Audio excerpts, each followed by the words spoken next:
Com prejuízo milionário e receitas comprometidas, clube vai precisar vender jogadores. Rogério Ceni tem pior início que o de Domi. Em menos de 2 meses, mais eliminações do que vitórias. Cenário é preocupante. E compra de Thiago Maia e Pedro é dificultada. Essas e outras você acompanha a partir de agora no seu canal Raflamelo. Já cola aí esse dedo no like, ajude muito o nosso canal. Continue compartilhando os nossos conteúdos. Se você ainda não é inscrito, aqui embaixo tem um botão vermelho. Você ativa o sininho para receber todos os nossos vídeos. Raflamelo81 nossas redes sociais. Assiste até o final, porque tem muita informação do nosso Mengão. Não consegui dormir, já manda a real, já fala a verdade e não tem conversinha. Agora vocês vão acompanhar todos os problemas do Flamengo nesse final de ano e início de temporada 2021. E já aviso logo, é preocupante, hein, meu amigo Mauro Santana? Eu só não posso dizer feliz 2021, Rafa. Primeiro, porque não pode ser feliz, né? Com esse fim de ano que a gente está tendo. E segundo, porque em 2021 ainda os problemas hão de se prolongar, porque a temporada só termina em fevereiro. Mas os prejuízos vão muito além da perda técnica com as eliminações precoces do rubro-negro. É verdade. E essas eliminações, tanto da Copa do Brasil quanto da Libertadores, vão custar caro o Flamengo em 2021. Há necessidade de vender jogadores. E eu falo no plural, jogadores. O orçamento ficou muito comprometido. O Flamengo ainda precisa pagar a multa rescisória de Domenech Torrent, que está passeando pelo Rio de Janeiro aguardando toda essa situação. Agora, ele não está contente não, hein? Ele quer que o Flamengo pague logo a multa rescisória. Tem a questão de premiação de jogadores. O Flamengo postergou alguns pagamentos relacionados a Michael, Léo Pereira, entre outros. Tem essa questão aí da bonificação e o Flamengo colocou no início da temporada, pelo menos até a final da Copa do Brasil e semifinal de Libertadores, para tentar equilibrar. Foi um ano atípico, o Flamengo que não teve aí receita de bilheteria até agora. E também, Mauro Santana, 100 milhões que o Flamengo esperava aí com patrocínios, e com essa queda precoce aí na Libertadores, deixa de ganhar também a premiação para a próxima fase, quartas de final do torneio, e a premiação em dólar. Sabe o que eu acho que é a maior perda do Flamengo nessa história toda?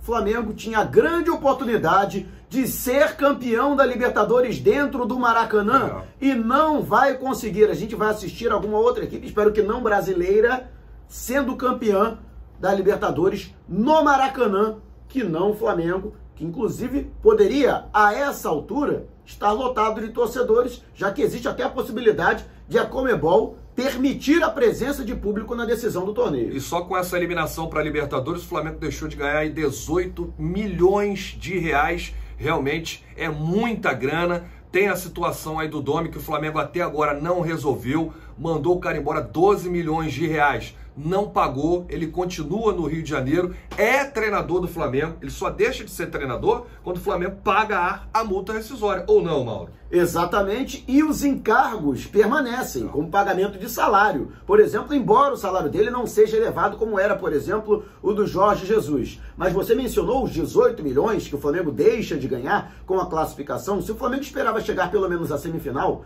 da Libertadores, tem a premiação das quartas de final e tem a premiação também da semifinal. Lembrando que ao todo seriam 15 milhões de dólares que o clube receberia caso conquistasse novamente a competição. A esses 18 milhões, você soma os 34 milhões e meio que, pela previsão do Flamengo, o clube deixou de ganhar por não chegar à final da competição. Pelo menos como vice-campeão, o Flamengo poderia ter arrecadado essa quantia, deixou de arrecadar, só nessa brincadeira, 52 milhões de reais a menos na previsão orçamentária do clube.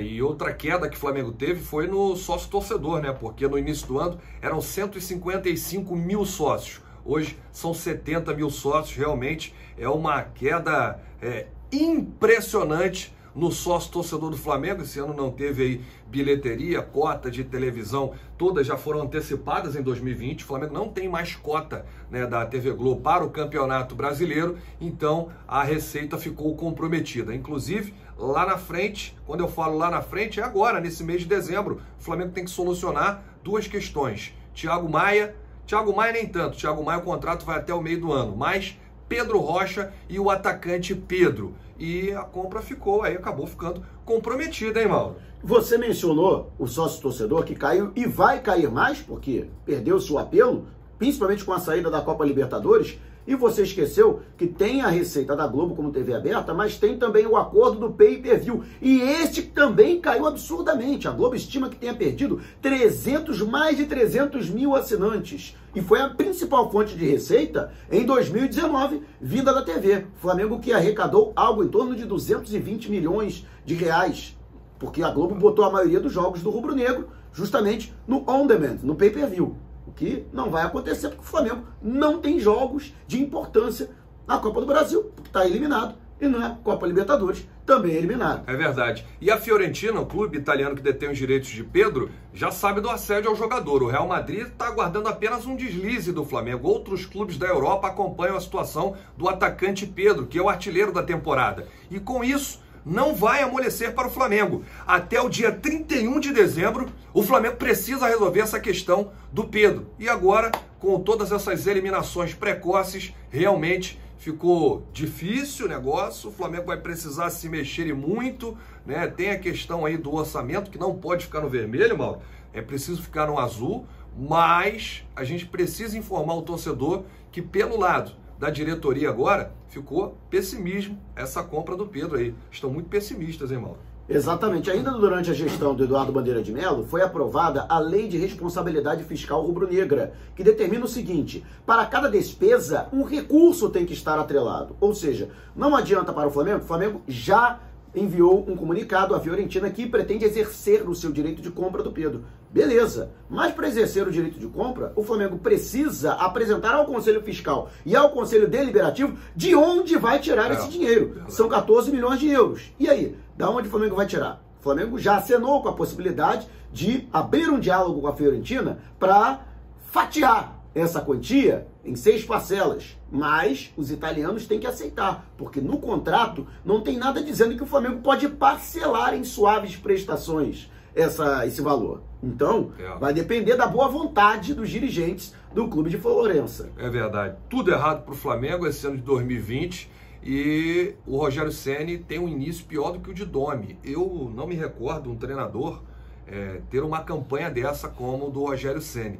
Em menos de 2 meses ele acumula mais eliminações do que vitórias. O Rogério Ceni chegou perdendo para o São Paulo por 2-1 no Maracanã. Depois empatou com o Atlético Goianiense, 1-1. Depois perdeu para o São Paulo 3-0, foi eliminado da Copa do Brasil. Venceu o Coritiba, é a única vitória que o Rogério Ceni tem no currículo como treinador do Flamengo. Empatou com o Racing na Argentina, empatou com o Racing no Maracanã e foi eliminado nos pênaltis. E aí, Mauro, o que você tem a dizer? Olha só, Muricy Ramalho, 2016, teve um início melhor que o do Ceni.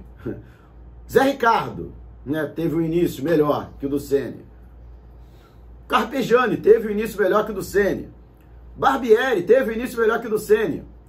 Reinaldo Rueda teve um início melhor que o do Ceni. O Abel Braga teve um início melhor que o do Ceni. Sinceramente, eu estou tentando buscar na minha memória, né? Só se eu for buscar lá atrás. Até o Vanderlei Luxemburgo lá atrás teve um início melhor que o do Ceni. Talvez se a gente buscar Oswaldo de Oliveira, Cristóvão Borges, Ney Franco, a gente consiga estabelecer um paralelo. Rapaz, não teve sorte aí no Flamengo, pelo menos nesse início. Já chegou em 2 competições sendo eliminado, né? Na Copa do Brasil para o São Paulo, foi eliminado 2 vezes para o São Paulo na mesma competição e foi eliminado agora para o todo poderoso Racing da Argentina. Não vejo nada nesse time do Racing, Mauro. Nada! Ei, se a gente for parar para pensar, o Domi teve 2 vitórias, 2 empates e 2 derrotas, né? O Ceni apenas 1 vitória com 3 empates nesses 6 jogos.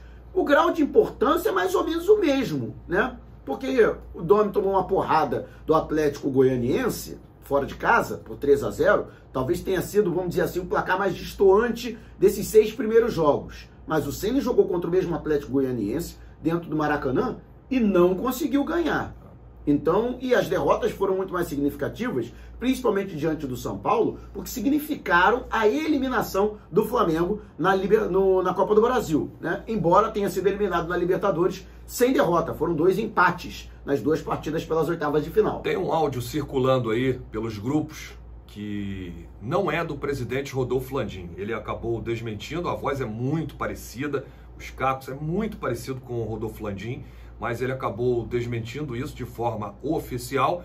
Agora, presidente Rodolfo Landim, ao invés de ficar desmentindo o áudio, só tem que vir a público, falar dos problemas, a ebulição na Gávea que está acontecendo, as guerras políticas, o processo interno que o Flamengo vive e não é de hoje, não é a sua gestão. Cadê o pulso firme? O senhor disse que na alegria e na tristeza botaria a cara. E aí? A torcida cobra uma explicação. Agora, o Mauro Santana está produzindo um material para falar sobre essas questões políticas, né? É um querendo mandar mais do que o outro, é a soberba, é a guerra de egos, tudo de errado que existe dentro do Flamengo, hein, irmão? Eu não gosto de falar sobre política. Você que me acompanha no meu canal sabe disso. Mas é impossível não falar sobre isso porque está influindo diretamente nos resultados dentro de campo. Escolha malfadada de treinador, escolha malfadada de reforço, trabalho que tem sido feito pela comissão técnica, jogador forçando barra para voltar antes do tempo, estourando musculatura e ninguém toma providência com relação a isso. E até escolhas equivocadas do Dr. Márcio Tanuri na recomposição do departamento médico. Tudo isso ajudou para que o Flamengo hoje tivesse essa questão de estar fora de 2 das principais competições que tinha disputado. Mauro Santana, grande abraço para você, meu amigo. Saudações rubro-negras. Felizmente, esse ano a gente não tem presente de Natal. É o que a torcida do Flamengo merece, hein? Vai explicar. Vai tentar explicar isso lá em casa. Saudações rubro-negras.